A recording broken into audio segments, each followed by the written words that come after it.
I'm Tirza Price, coming to you from Book Riot, and today I'm so excited to introduce the 2024 reading log. This is a really fun, cool reading log that you can use to track your reading, and it generates tons of stats, and I really love this log. It has not changed a whole heck of a lot from last year, but there are a couple new things. So I just wanted to take this video to do a quick walkthrough of the log and all of its features. And then I'm going to show you how you can customize the log for your own reading life. So first of all, when you access the log, this is the page you'll see. This is the template. It will be locked. You will not be able to click in or edit anything because it's the template for everybody. So to get your own copy of the template, you're going to come up to File. You're going to click Make a Copy. This is going to pop up. You do have to be logged into your own Google account, and then you can just rename it whatever you want. So like I would do Tirza's 2024 reading log. You can pop a folder in your drive. Pop into any folder in your drive. Don't worry about any of checking these. Just ignore that. And then you click Make a Copy. And then a new copy will show up, and it will be editable for you. So that is how you do that. If you forget how to do it, I have it all up here. So hopefully that makes it easy for you. Now, I have actually already done up a sample. So you can see what it looks like in use. And that's just because like this all looks blank, but when you click over to the stats, like there's a lot of zeros, there's a lot of faults and gobbledygook. So when you see that initially, don't be alarmed. That is normal. But then I'm going to show you what it looks like once you start inputting some data. So this log consists of 5 tabs down here, and this is the first tab. This is where we're going to be inputting a lot of our books information and data. And as you can see, there's quite a lot of information that we are doing here. The most important thing in order to get this to generate the statistics just at the bare minimum is that you're going to want a title and you're going to want a start and finish date. The finish date is particularly important because that finish date is what gets a book to count as read, and we only count read books for calculating all of our statistics. So make sure at the bare minimum you're at least doing the finish date. Start date would be better too. And it doesn't have to be exact. Like this is your reading log. Use it however you want to use it. So as you can see at the beginning, we have title, author, artist, narrator. If you have an audiobook narrator or like a graphic novel artist that you want to be keeping track of. We have publisher, pub date, start and finish date. This DNF is just a drop down menu to say, yes, I did DNF it. If you finish the book though, you just leave that blank. Page numbers, audiobook length, format, and then fiction versus nonfiction, form, genre. It says invalid. I'm going to show you why that says invalid in a second. Audience. Is the author, artist, or protagonist, or both a person of color? Ditto with LGBTQ and trans. For creator gender, if you just click this drop down menu, you're going to see MF for male, female, M/F. So that is if you have like 2 creators and one is male and one is female. NB and other. And I'm also going to show you how you can kind of customize that and count and track everything. Protagonist and author, artist, disability rep, whether or not the book was a reread, whether or not it was a translation, the original language, the nation of origin, and then book source and audiobook source. So this audiobook source is new this year because some people were like, hey, I want to be able to track which audiobook platforms that I read on, which I think is a cool idea. Because, for example, you can get something from the library, but then your audiobook platform might be Libby or Hoopla. Or you can, buy something, purchase it, or be gifted it, but it might be from Libro FM or Apple Books or Spotify. Everand is the new name for Scribd. Book of the Month now has audiobooks. So yeah, there's a lot of different ways that you can customize this. And I'm also going to show you how you can customize this list as well. And then I just have some very general reasons for reading. So fun, work, school, personal development, book club. Again, I'm going to show you how to customize all of that. And then down here, it calculates the number of days it took you to read each book, the average pages per day and or time per day, and then your star ratings. And I just want to say, these are not my actual star ratings for these books. I picked mostly books that I love. There's a couple books on there I haven't read yet, but I just tried to give you a variety of star ratings just so I could show as an example on a next tab. So the final column of note is this read harder column, but I'm going to explain that in just a minute. So we're going to ignore that for now. And then finally your notes column. And you can use that however you like. Some people like to put content warnings there as they read, because then when they recommend a book later, they can go back and be like, oh, and here are the content warnings. So I think that's a great idea. So you put in all this information, and then this handy dandy stats page generates all of these numbers. And like, this is a lot because there's just a lot going on here. But it's pretty cool to see all of the things. And again, that total read number up here, that is calculated by putting a finish date on the reading log page. And then this total read number is what really powers a lot of the statistics. So if you have 13 books listed on your reading log, but you've only finished 10 of them so far, just know that like your percentages aren't going to be 100% accurate, because again, it's not going to count it until you finished it. And the reason for that is just because it's a lot easier when I'm doing these formulas to have it referred to by like a single cell rather than a formula. So that is just the easiest way I have figured out to do this. I am by no means a sheets wizard, but I try. So this is, as you can see, there's a lot going on in this. So that's just kind of like the best way I figured out to do this. One other thing, so you're not panicking, this average pages per day was pretty cool to figure out. So what I've done is when you start filling this out, and once we're in 2024, you're going to be able to see your running average of pages per day. So that number is not calculated by like however many pages you've read so far divided by 365. It's calculated by however many pages you've read so far divided by however many days into the year we are into. So that is why it is currently a negative number, because we have not yet, as of my recording this, it's November 21st. So it's not even January yet. And so it's saying it's negative. But once it is 2024, that number will be accurate. So don't come at me if it's wrong and it's not yet 2024. That is why. Okay. So as you can see, there's a lot going on here. And again, I'm going to come back and show you about editing this page. We're going to move on to the charts page. And this is pretty cool. Yeah, that I'm a visual person, so I like to be able to see these statistics in pie charts that are colorful and fun. And like, for example, this is why I chose a bunch of different stars, because you can see like, oh, I have had, 5 5-star reads this year, 1 3-star. And that's kind of a fun visual tracker to see. Yes, pretty much every statistic that we have a pie chart or a graph for, which is pretty fun.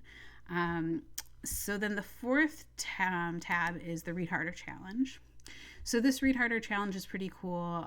We do it every year. This is the 2024 Read Harder Challenge. And I think it's a fun one. I'm really excited about it. So the nicest thing about this reading log is that we have rigged it so that you don't necessarily have to be filling all of this out by yourself. Because if you might recall, on the reading log page, there is this column. And so, for example, A Winter's Promise, that fits the Read Harder Challenge of read a book in translation from a country you've never visited. That's translated from the French. I've never visited France. So that would count for me. And then that is challenge number 8. So we want to make sure we're looking at the challenge number, not the row number. And so all I did was put a number 8 in this Read Harder column, and then it automatically populated. And then you can put your notes here if you want. So for example, okay, challenge number 14 is read a book by an author with an upcoming event and then attend that event. So let's just pretend that I'm going to go to an event with Jason Reynolds. And that is challenge number 14. So I would just put 14, click away from that. Let's go back over here. Boom. It automatically counts that. So that is really cool. And that makes it hopefully a bit easier for you to track your Read Harder challenge. So I hope you consider taking part of that challenge because it's always really fun. And we'll, of course, always have great recommendations for each of these challenges if any of them are outside of your comfort zone. The final tab is the book spending log, which some of you might not want to track your book spending, which fair. I like to do it because I work in books, so I get to count books as business expenses, which is kind of fun. So I always do track what I buy and how much I spend and what I buy it for. But this makes it really easy for you to do. This is also great if you want to keep track of pre-orders, if you're on a budget, whatever. So it's a much more simplified version of the reading log, but we have title, author, the format that you buy it in, where you're buying it from, the cost, the reason for purchase. And again, I'll show you how to edit that and revise that.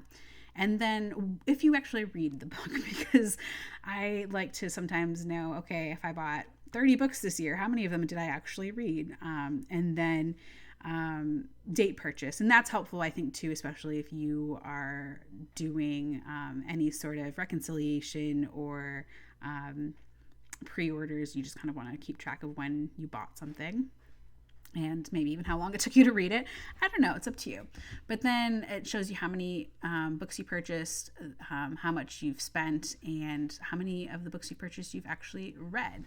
And then over here, that is just kind of the calculations to what we're putting in. So you do not have to do anything with this. And in fact, you can, if you don't even want to see this, you can hide it by hitting hide in columns, and then you don't ever have to see it and then are not tempted to mess with it. And that is going to kind of lead me into talking about how to customize this. So my biggest recommendation to anybody who wants to customize this reading log, which I do encourage you to do because you will use something if it works for you, and you just want to make sure that it's something that you're going to enjoy filling out. If you see anything that you're like, I don't want to track that, I don't care, don't delete, hide it, because I have gotten to the point where like I cannot guarantee that there's any safe columns or rows for you to delete, because so much of this is dependent on other parts of the tab and the log, even amongst tabs. So I would just say hide it.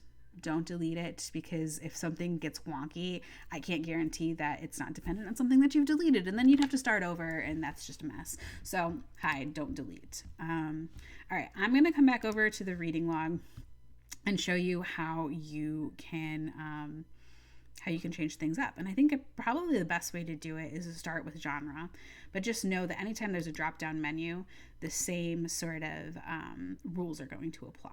So if you look at this genre list, and this is pretty general, and you're like, that's not how I want to track my genres.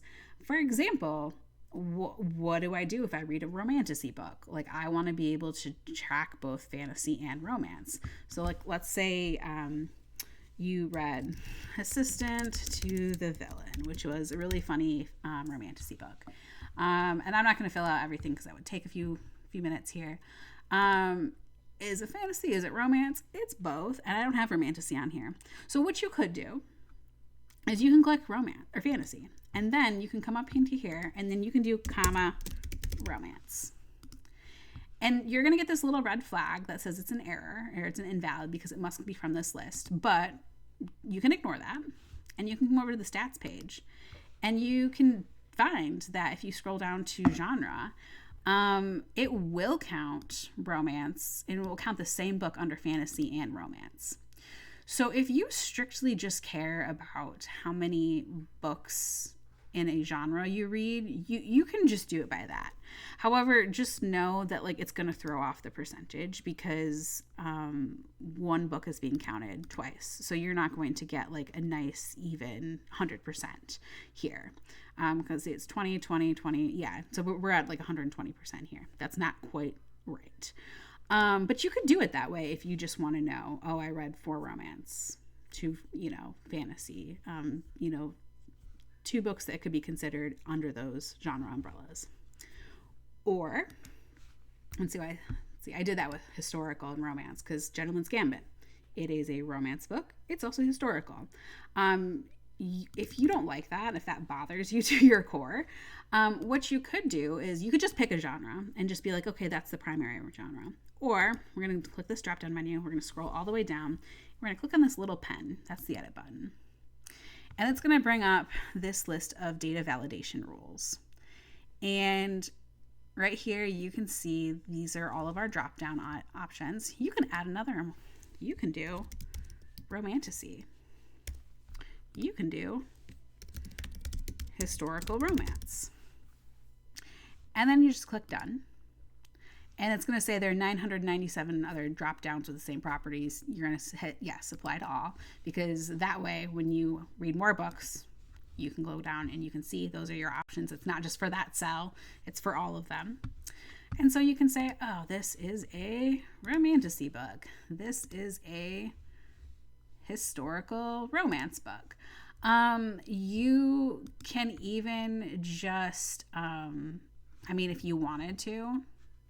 Okay, so now we have all of our data validation rules over here. So this is in column O. So we're going to scroll down. We're going to find O. We're going to click on that, and it's going to bring up all of these.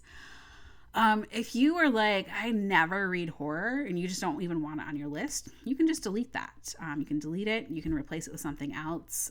If you read a lot of cookbooks and you read a lot of travel stuff and you want those to be 2 separate categories, you can do that. Same with like nature and science, current events and political stuff, business, self-help. I just tried to give you a really general sense of genres, but obviously, in order to make it useful, I didn't get down to splitting hairs, but you can do that. I would say just do whatever works for you, and then when you're done, you're going to click done. However, we're not quite done, because if we come over to the stats page and we go to our genre list, I don't have romantasy here. So unfortunately, you are going to have to put romantasy and historical romance here yourself. And then you are going to have to put in a formula to get it to count it from the other page. However, don't get too panicked, because if you just click up to here, and then you can see up here, that is the formula. So literally all you have to do is copy and paste. And then we're going to click down here. We're going to paste that formula. And then instead of true crime, we want to put romantasy in those quotation marks. Now, the one thing that you have to keep in mind is it has to match exactly what you put in the drop-down menu on the reading log tab. In terms of capitalization, it has to be exact. So, see if I did it correctly. I did. Yay. Okay. And so now we're going to do the same for historical romance. But instead of true crime, we're going to put historical romance. Okay. Hit enter. Boom. We did it. Okay. And then we're going to have to do the same over here for calculating our percentages. But again, we can just kind of steal from up above. So we're going to click copy. We're going to paste it down here. But because we want to be counting E63, not E62, we're just going to update that.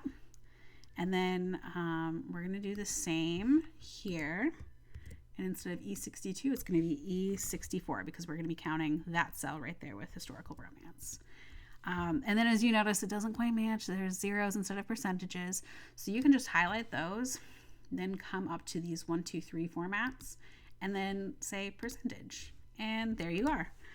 So that is how you can add genres. And you can do that for audience, although I can't really think of, if you want to really split hairs with audience, you can edit that. I'm not sure if you'd want to edit LGBTQ, trans. If you wanted to do creator gender, you can add different variations. So probably like original language. I try to put a lot of languages in here, but as you can see, I couldn't put all the languages that are spoken and published in the world. So you can add languages, you can add nations of origin.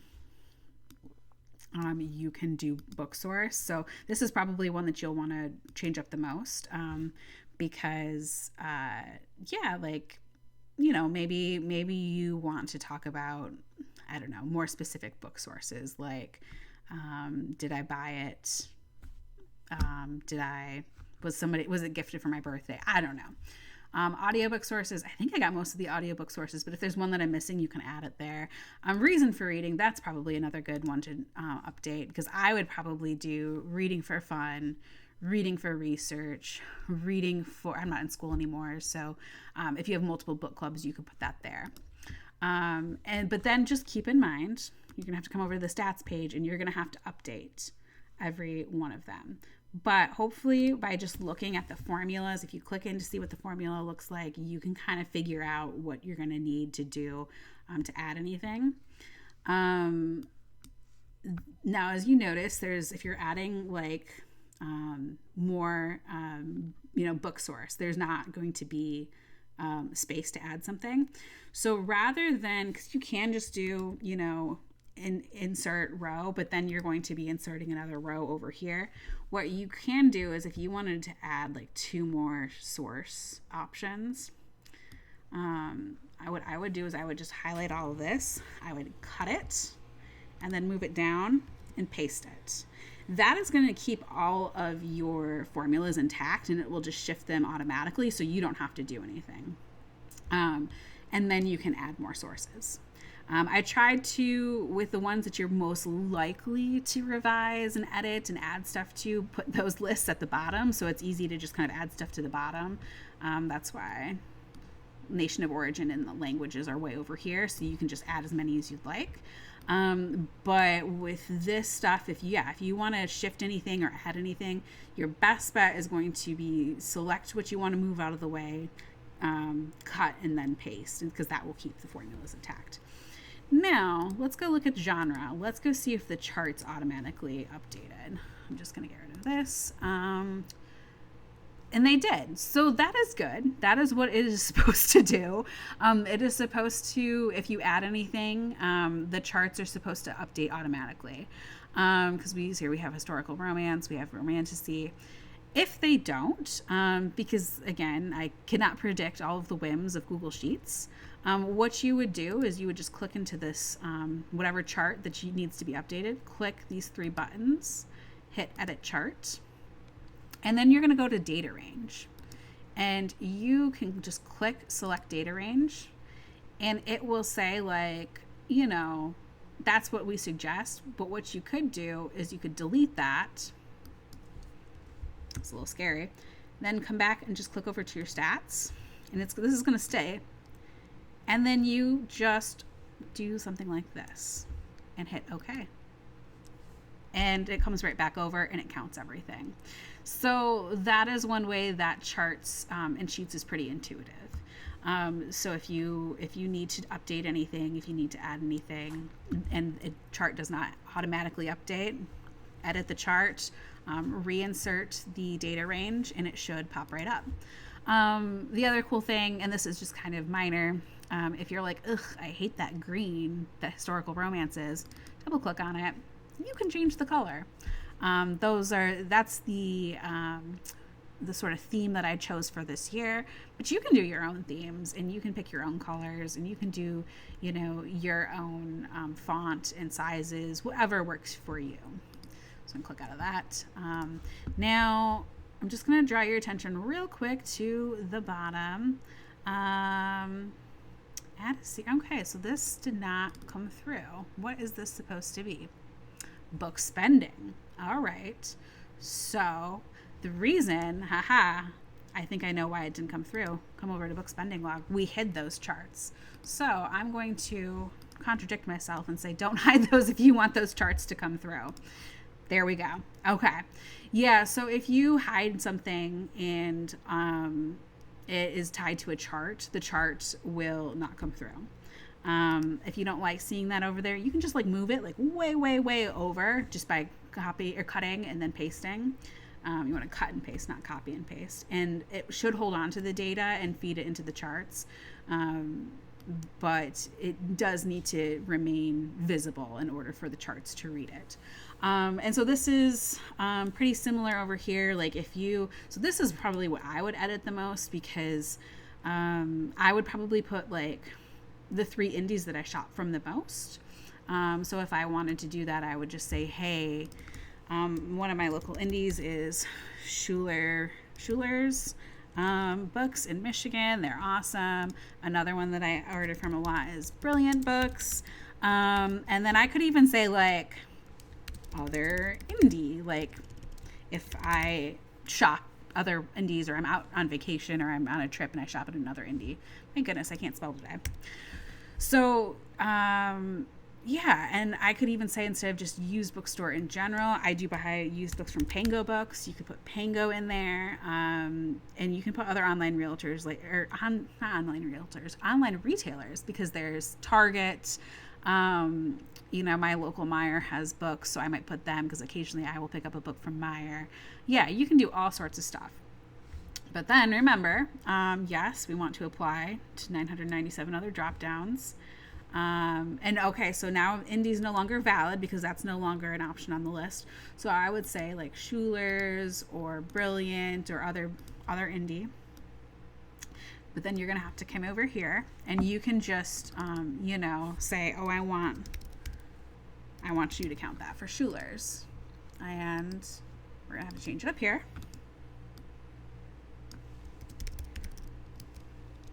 There we go. So then I would do that with, Brilliant Books, other indie. If I wanted to put Target, you're going to have to do that here.